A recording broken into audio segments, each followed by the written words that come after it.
रुक कर रहे हैं दिल्ली का, जहां हमारे इनपुट हेड मुकेश मंडल बातचीत कर रहे हैं पूर्व मंत्री कुमारी शैलजा से।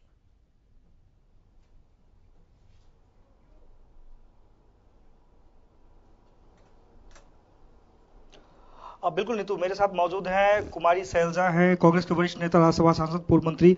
मैडम, आज जो बजट पेश किया गया है संसद में, कैसे देखते हैं उस बजट को आप?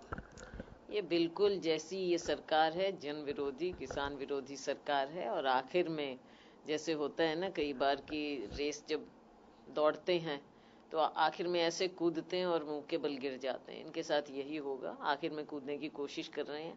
किसान के लिए 5 साल कुछ किया नहीं, किसानों ने आत्महत्या की, किसानों को इतना प्रताड़ित किया, लेकिन अब ये सोच रहे हैं कि उनके घर में 500 रुपया पहुंचाकर किसान को खरीद लेंगे। 5 साल आपने उसको पीस दिया है, तो कैसे जनता इनका साथ देगी? लेकिन इसमें देखा जाए 6,000 वो कह रहे हैं हम साल में किसानों को देंगे, तो कह रहे किसान की जो नाराजगी थी वो हमने दूर कर लिया। कैसे दूर कर लिया? एक पिछले दिसंबर से शुरू करके 1 महीने की सरकार बची है और ये इस तरह लंबी चौड़ी बात कर रहे हैं। अगला साल इनके पास है नहीं और एकदम अब ये 2,000 देना चाह रहे हैं, क्वार्टर का भी नहीं, पूरे 2,000 रुपए देकर, 500 रुपया महीना देकर ये सोचते हैं कि किसान को खरीद लेंगे। इनकी खुश फहमी है ये। किसान इनको आजमा चुका है, जिस तरह से नोटबंदी से और हर तरह से एमएसपी से, हर तरह से इन्होंने प्रताड़ित किया है। किसान इनका कैसे होगा? ये लोग लगातार कहते आ रहे हैं, जो हमारे जो सिक्योरिटी फोर्स है, फौजी है बॉर्डर पे, उनका जो बजट होता है उसमें हमने इतना बढ़ोतरी कर दिया कि वो नए नए तकनीक के अपने सामान खरीद पाएंगे। कितना बढ़ोतरी किया है? रिवाइज्ड एस्टिमेट था 2.85, अब इन्होंने किया है 3.05। कितना बढ़ा दिया? इतना क्या कुछ दे दिया इन्होंने डिफेंस को? कुछ दिया नहीं है। कह दिया है 3 लाख से ऊपर कर दिया है हमने।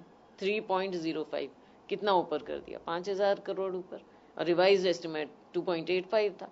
From nearly 3 lakh to 3 lakh कर दिया। तो कौन से ये बड़ी डिंगे मारते हैं? ये तो इनकी आदत है, करेंगे कुछ नहीं और बातें बड़ी बड़ी करेंगे। वही बजट स्पीच है इनकी। एक चीज समझना चाह रहा हूँ, ये क्या 4 महीने में कैसे लागू कर पाएंगे बजट को, क्योंकि फिर चुनाव है। कौन से 4 महीने?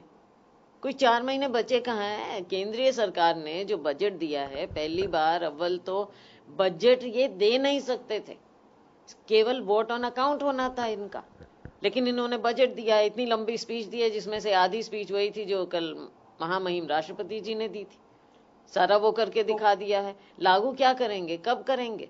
तो क्या माना जाए, ये चुनावी लॉलीपॉप है, लोगों को देने की कोशिश की गई है? बरगलाया गया है। लॉलीपॉप भी एक अच्छा शब्द होता है, मैं समझती हूँ। ये तो जुमला है, जो इन्होंने पहले किया है वही अब करने जा रहे हैं।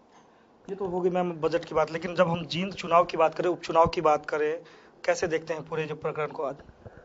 जींद में देखो, हमने सुरजेवाला जी को पार्टी ने फैसला किया और काफी आखिर में उन्हें वहां पर भेजा। समय ज्यादा नहीं था, लेकिन उसके बावजूद उन्होंने बहुत मेहनत की और पार्टी ने एकजुट होकर वो चुनाव लड़ा है। तो इसका बेशक जींद चुनाव हम हार गए हैं, इसमें कोई दो राय नहीं है, हम हार गए हैं।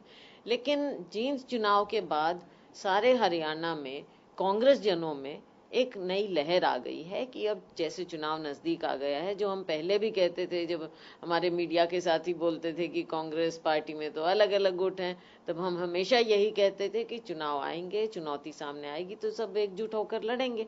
हम लड़े और अब आगे और ज्यादा मजबूती से। कहाँ चुप कहाँ रहेगी, क्योंकि बात करें तो लोगों का कहना था, विपक्षों का, जो कांग्रेस एकजुट नहीं है, अलग अलग खेमे बटे। लेकिन इस चुनाव में देखा सबने, सब इकट्ठे ही प्रचार प्रसार कर रहे हैं। आप गए वहां पे रणदीप सुरजेवाला के प्रचार प्रसार में, भूपेंद्र हुड्डा गए, दीपेंद्र हुड्डा गए, अशोक तंवर गए, तो क्या कहाँ चुप रह गई? तो रह गई। देखो, अब सरकार का इतना दबदबा था, सारी सरकार वहां पर बैठी थी, चुनाव के बीच में इन्होंने नौकरियों के नतीजे दे दिए, तो हर तरह से इन्होंने कोशिश की।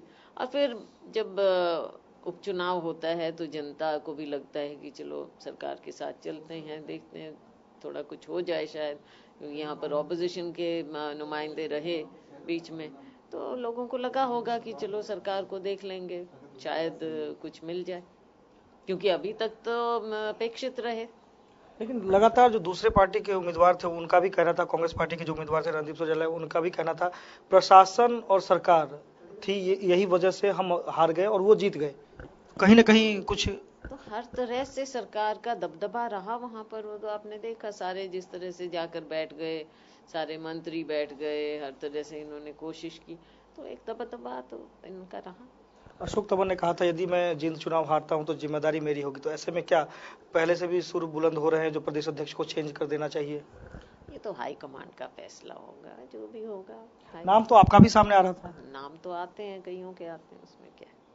तो क्या माना जाए, अब जो चुनाव आने वाले हैं उसमें भी इसी तरह से कांग्रेस इकट्ठे होकर चुनाव प्रचार करेगी? बिल्कुल इकट्ठा होकर हम चुनाव लड़ेंगे।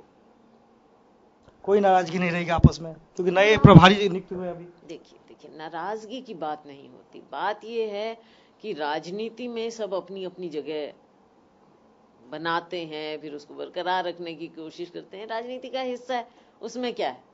हमारी पार्टी तो एक बड़ी ओपन पार्टी है, तो लेकिन जब चुनाव आता है इकट्ठा होकर लड़ेंगे। मनोहर लाल खट्टर जींद उपचुनाव से पहले कहते थे कि अलग अलग चुनाव होने चाहिए, विधानसभा और लोकसभा, लेकिन अब कुछ दिन पहले ही उन्होंने देखा थोड़ा सा बयान में उनके चेंजेस आए। ये केंद्रीय नेतृत्व का फैसला है।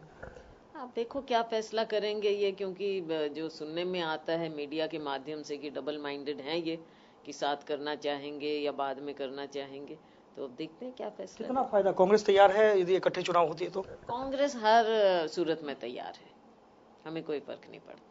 बहुत बहुत धन्यवाद हमसे बात करने के लिए। ये थी कुमारी शैलजा। कैमरा पर्सन वीर बाहुना के साथ मुकेश मंडल, हरियाणा न्यूज, दिल्ली।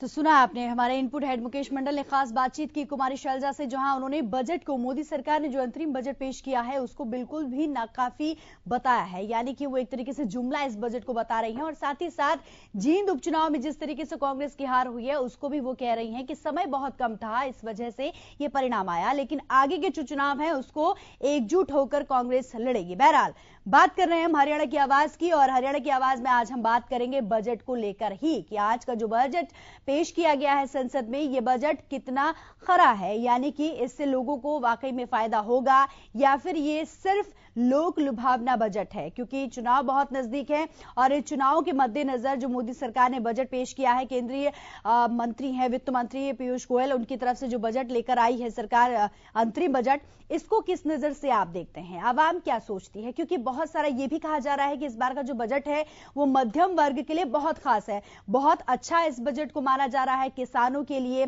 और इसके साथ ही कई सारी योजनाएं हैं जो लेकर आई है मोदी सरकार इस बजट के जरिए। तो आगे हम इस बजट को कैसे देखते हैं?